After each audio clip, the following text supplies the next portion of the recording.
నేను సీత, నాతో పాటు సిఎస్ రావు గారు ఉన్నారు. ఈరోజు ఎలక్షన్ నోటిఫికేషన్ రిలీజ్ అయింది. ఈ సందర్భంగా మనం సిఎస్ రావు గారితో ఇంటరాక్ట్ అవుదాము. చెప్పండి సిఎస్ రావు గారు, ఈ రోజున నోటిఫికేషన్ రిలీజ్ అయింది. ఎలక్షన్ కమిషన్ మొత్తం నజర్ పెడుతుంది అన్ని పొలిటికల్ పార్టీస్ మీద. ఈ క్యాంపెయిన్ సొంత పత్రికలు, సొంత ఛానల్స్, సొంత మీడియా ఉన్న వాళ్ళని ఏ విధంగా ఎలక్షన్ కమిషన్ హ్యాండిల్ చేస్తుంది, ఏ విధంగా చర్యలు తీసుకోబోతుంది? సో వీళ్ళ ఎన్నికల షెడ్యూల్ విడుదల చేశారు. అయితే కొన్ని ఎలక్షన్ కమిషన్ ఈసారి ఎన్హాన్స్ చేసింది అనుకోవాలి. ఎందుకంటే ప్రతి ఎలక్షన్స్లో కూడా ఎన్హాన్స్ చేస్తూ వస్తూ ఉంటుంది. కొంచెం ఫ్రీ అండ్ ఫెయిర్ మేనర్లో ఎలక్షన్ జరగడానికి, అలాగే ఒక పద్ధతి ప్రకారం ఎలా ఇబ్బంది లేకుండా ఎలక్షన్ నిర్వహించడానికి వాళ్ళు రకరకాల ప్రయత్నాలు చేస్తూ ఉంటారు. సమాజంలో మారినటువంటి పరిస్థితులకి అనుగుణంగా ఎప్పటికప్పుడు కొత్తగా కొన్ని చర్యలు తీసుకుంటారు. అయితే ఇటీవల కాలంలో ఏమైందంటే అన్ని రాష్ట్రాల్లో, ఎస్పెషల్లీ తెలుగు రాష్ట్రాల్లో, మనం తెలంగాణలో కానీ ఆంధ్రప్రదేశ్లో కానీ తీసుకుంటే సొంత మీడియా పెట్టుకున్నటువంటి పార్టీలు చాలా ఉన్నాయి.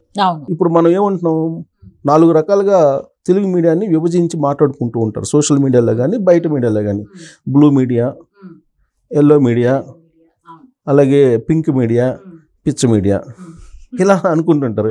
పిచ్ మీడియా అంటే డబ్బులు ఎవరిస్తే వాళ్ళకి బాగా అవుతుంటారు.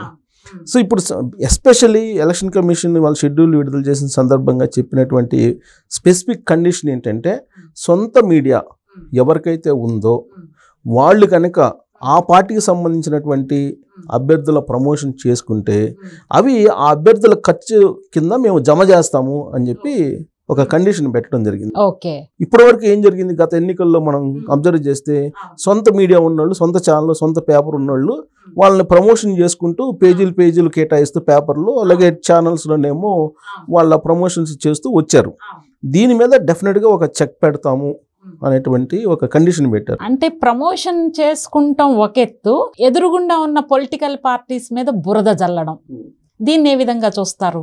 ఇక్కడ డెఫినెట్గా అది వాల్యుబుల్ పాయింట్. వాళ్ళు ప్రమోషన్ గురించే మాట్లాడారు.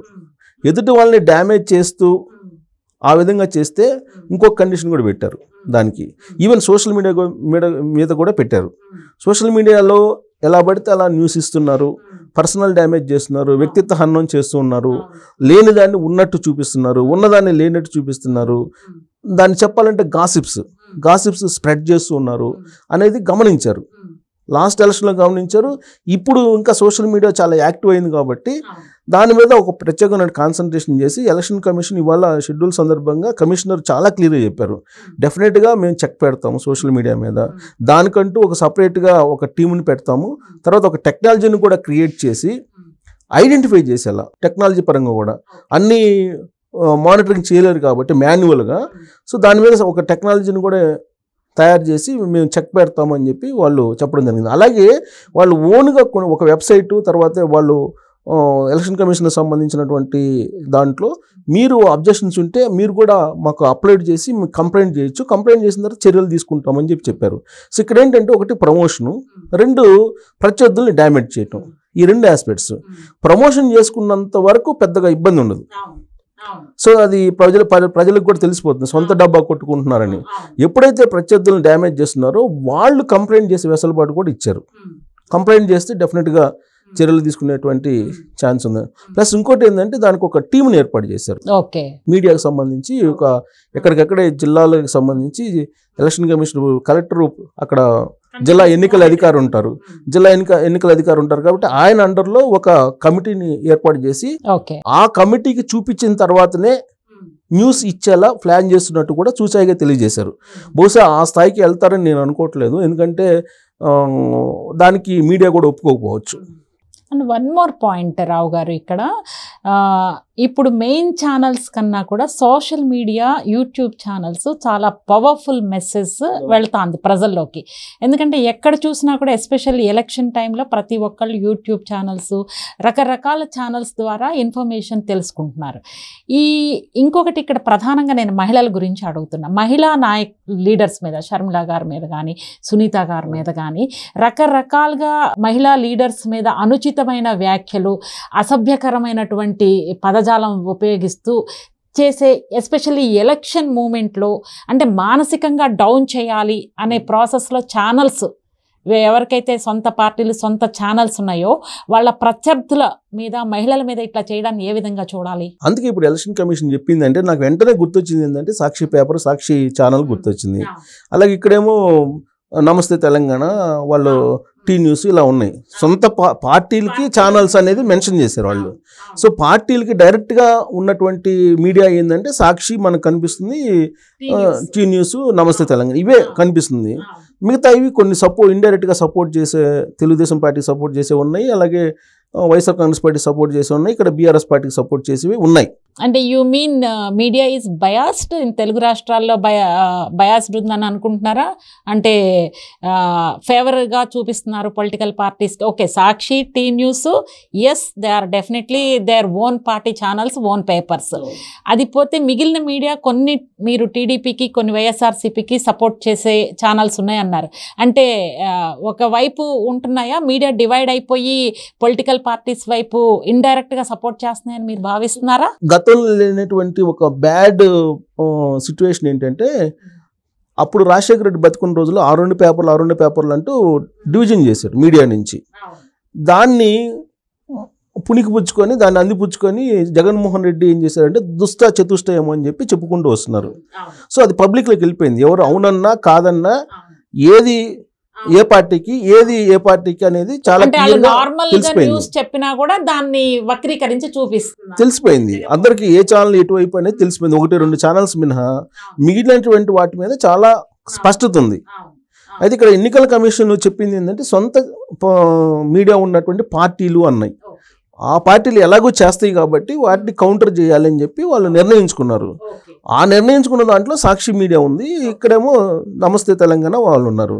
సో సాక్షి మీడియాలో ఏం చేస్తున్నారు, ఇప్పటి వరకు నిద్రలేసినప్పటి నుంచి ప్రత్యర్థి పార్టీని ఏదో రకంగా డ్యామేజ్ చేసేటువంటి ప్రయత్నం చేస్తున్నారు. వాస్తవాలను నేను కూడా అబ్జర్వ్ చేశాను. సాక్షి కానీ టీ న్యూస్ కానీ వాళ్ళు ఏంటంటే సొంత డబ్బా కొట్టుకోవడంలో తప్పులేదు, కానీ ఎదురుగా ఉన్నటువంటి పొలిటికల్ పార్టీస్ని హీనంగా చులకనగా 100+ అబద్ధాలని ప్రచారం చేయడాన్ని ఏ విధంగా చూస్తుందంటారు election commission of India? So election commission చాలా డెఫినెట్గా ఇది ఖాతాలో వేస్తామని చెప్పారు కదా, పర్సనల్ ఖాతాలో వేస్తామని చెప్పారు. ఇప్పుడు సాక్షి మీడియా ఏంటంటే అడ్వర్టైజ్మెంట్స్ ఇచ్చుకుంటుంది గవర్నమెంట్ దగ్గర నుంచి. ఇప్పుడు గత 5 సంవత్సరాల నుంచి కొన్ని 100 కోట్ల రూపాయలు వాళ్ళు మీడియాకి ఇచ్చుకున్నారు.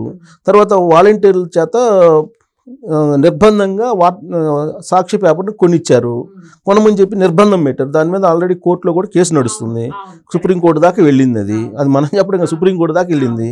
సో ఇన్ని ప్రతిబంధకాలు ఉన్నాయి మీడియా. అందుకే మీడియాని కట్టడి చేయకపోతే కనుక ఒక అన్బయాస్డ్ కాకుండా బయాస్డ్గా వెళ్ళేటువంటి అవకాశం ఉంది.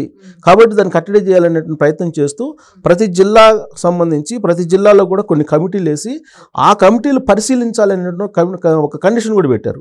దాంట్లో ఎక్స్పర్ట్స్ని పెట్టి జర్నలిస్టులు అలాగే అధికారులు వీళ్ళందరినీ పెట్టి ఫ్యాక్ట్ ఫైండింగ్ అనుకోండి, ఫ్యాక్ట్ ఫైండింగ్ కమిటీ అనుకోండి దాన్ని. సో అలాంటిది పెట్టి ఎప్పటికప్పుడు అబ్జర్వ్ చేసి ఒకవేళ అలాంటివి ఉంటే కనుక ఇమీడియట్గా సార్ట్అవుట్ చేయడానికి వాళ్ళు ప్రయత్నం చేశారు. సో దీంతో ఏదైతే సాక్షి మీడియా ఉందో భారతిరెడ్డి గారి ఆధ్వర్యంలో, సో ఎస్పెషల్ నాకు ఈ కండిషన్ చూసిన తర్వాత సాక్షి మీడియా గురించే పెట్టారా ఏంటి అని చెప్పి. ప్రాబ్లం ఏంటంటే రావు గారు, ఇక్కడ ఒక్క పేపరు బయాస్డ్ 100% పార్టీ ఛానళ్ళు పార్టీ పేపర్లు అవడం వలన ఎలక్షన్ కమిషన్ ఆఫ్ ఇండియా తీసుకునే రూల్స్ అంతా, అంటే ఒక బిందె నీళ్ళల్లో కిరసనాయిలు చుక్క పడితే మొత్తం నీళ్ళన్నీ ఎలా నాశనం అవుతాయో, ఒకళ్ళు చేసే పనికి ఒకళ్ళిద్దరు చేసే పొలిటికల్ పార్టీస్కి అప్లికబుల్ అన్ని ఛానల్స్ కూడా ఫేస్ చేయాల్సి వస్తుంది. డెఫినెట్గా చేయాలి కదా, దాన్ని ఎక్కడ దగ్గర ప్రక్షాళన అయితే చేయాలి కదా. ఈ ప్రక్షాళనకి ఇదొక ఆరంభం అనుకోవాలి, నాంది బలికారు అనుకోవాలి ఎలక్షన్ కమిషన్. అది కొంచెం ఆహ్వానించదగ్గ పరిణామమే. ఎలక్షన్ కమిషన్ పెట్టిన నిబంధనలో ఆహ్వానించదగ్గ పరిణామం కిందనే చూడాలి. మరి రేపు రాబోయే రోజుల్లో మరి ఎలక్షన్ కమిషన్ నిబంధనలు పట్టించుకుంటుందా? ఇప్పుడు ఎలక్షన్ కమిషన్ నిబంధనలు వాలంటీర్లను పూర్తిగా దూరంగా పెట్టమని చెప్పి ఇచ్చారు, కానీ ఇప్పటికి కూడా వాలంటీర్లను వాడుకుంటుంది వైఎస్ఆర్ కాంగ్రెస్ పార్టీ. సో కాకపోతే ఇప్పుడు కోడ్ వచ్చింది కాబట్టి ఇక బహుశా నేను అనుకుంటూ జాగ్రత్త పడతారు అనుకుంటా. అంటే కోడ్ వచ్చినా కూడా వాలంటీర్స్ మాత్రం వైఎస్ఆర్సీపీ పార్టీ కార్యకర్తల్లాగానే పనిచేస్తున్నారు. Can we expect them other government employees లాగా వాళ్ళు కూడా కంప్లీట్గా వైఎస్ఆర్సీపీ పార్టీకి దూరంగా ఉంటారా, లేకపోతే వైఎస్ఆర్సీపీ పార్టీ కార్యకర్తల్లాగానే పనిచేస్తారా? కార్యకర్తలకు పని చేయమని చెప్పి జగన్మోహన్ రెడ్డి పిలిపించారు కదా. సో అప్పుడు ఏం చేయాలి, వాళ్ళ దగ్గర ఉండేటువంటి మొబైల్స్ ఉంటాయి, మొబైల్స్ అన్ని హ్యాండ్ ఓవర్ చేసుకోవాలి ఎలక్షన్ కమిషను. తర్వాత వాళ్ళ గౌరవేతనం ఏదో కట్ చేయాలి. ఓన్ ఫోన్స్ కొనుక్కున్నా కానీ డేటా అయితే ఉండదుగా. ఇప్పుడేంటి, ప్రతి పౌరుడి డేటా వాళ్ళ మొబైల్స్లో ఉంది. సో కాబట్టి వాళ్ళ ఫోన్స్ తీసుకోవాలి. అలాగే వాళ్ళకి ఇచ్చే గౌరవేతనం ఆపేయాలి. వాళ్ళ మీద కొంత చెక్ పెట్టాలి. ఎలక్షన్ కమిషన్ నిఘా పెట్టాలి. ఆల్రెడీ చెప్పారు వాళ్ళు, రాష్ట్ర ఎన్నికల కమిషన్ కూడా చాలా సీరియస్గా చెప్పారు. ఎవరైతే వాలంటీర్లు ఉన్నారో వాళ్ళు ఏదైనా వచ్చి మీకు ప్రచారం చేస్తుంటే ఫోటో తీసి లేదా వీడియో తీసి మాకు అప్లోడ్ చేయండి, మేము చర్యలు తీసుకుంటాం అని చెప్పారు. ఇమీడియట్గా తీసుకుంటారని ఎక్స్పెక్ట్ చేయొచ్చా చర్యలు? నేను అనుకోవటం ఇప్పుడు election commission central election commission పరిధిలోకి అంతా వెళ్ళిపోయింది కాబట్టి ఈ క్షణం నుంచి, అంటే ఎన్నికల కోడ్ వచ్చిన క్షణం నుంచి గతం కన్నా కూడా భిన్నంగా అయితే ఉంటుందని చెప్పచ్చు. ఎందుకంటే జగన్మోహన్ రెడ్డి ఏది చెప్తే అది చేశారు ఇప్పటివరకు యంత్రాంగం. కానీ ఇప్పుడు అది చేయకపోవచ్చు, చేయడానికి ఆస్కారం లేదు. చేస్తే కనుక ఇమీడియట్గా వాళ్ళ ట్రాక్ రికార్డులో బ్యాడ్ వస్తుంది, బ్లాక్ స్పాట్ వస్తుంది. సో వాళ్ళ ఎంటైర్ కెరియర్లో మొత్తం అది నీళ్ళలాగా వెంటాడే అవకాశం ఉంది. ఎలక్షన్ కమిషన్ కంప్లైంట్ అంటే అది చిన్న కంప్లైంట్ కాదు. సో దట్ నేను అనుకోవటం డెఫినెట్గా సార్ట్ అవుట్ అవుతుంది అనుకుంటున్నా. అయితే సార్ట్ అవుట్ కావడానికి ఏంటంటే విపక్షాలు ఎవరైతే ఉంటారో వాళ్ళు యాక్టివ్గా ఉండి ధైర్యంగా ముందుకు వచ్చి కంప్లైంట్ చేయగలిగి ఉండాలి. ఎగ్జాక్ట్లీ, అప్పుడు సార్ట్ అవుట్ అవుతుంది. They have to be alert opposition party. మరి ఇంకోటి ఏంటంటే ఇప్పుడు ఈ ఎలక్షన్ కమిషన్ ఈసారి పెట్టిన కండిషన్ మాత్రం అది కొంచెం ఫ్రూట్ఫుల్గానే ఉంటుంది అని చెప్పి నేనైతే ఎక్స్పెక్ట్ చేస్తున్నాను.